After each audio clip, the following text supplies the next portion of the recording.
Pronti? 1, 2, 3.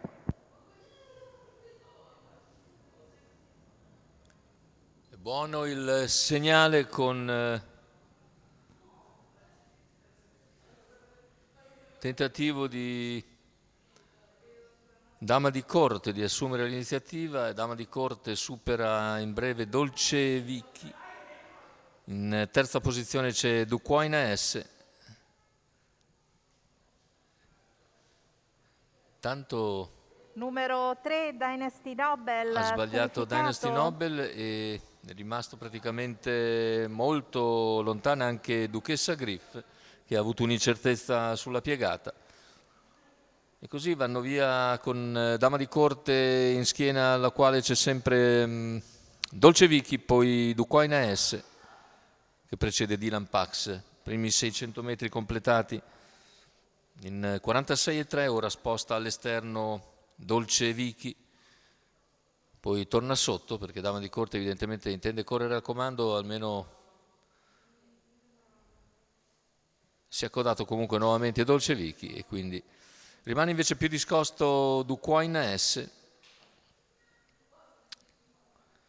a una ventina di metri dalla coppia di testa. Ancora più indietro è Dylan Pax, se ne va intanto il primo chilometro nell'ordine dell'1,16. Continua a guidare Dama di Corte nei confronti di Dolce Vicky, poi Duquoina S, ancora Dylan Pax in quarta posizione.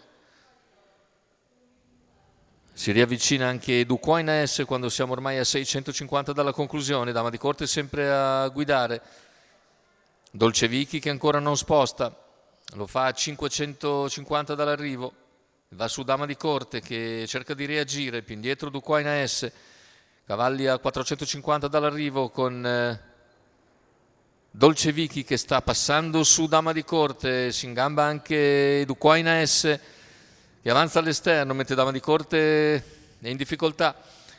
Ha preso vantaggio intanto Dolce Vicky su Duquoina S.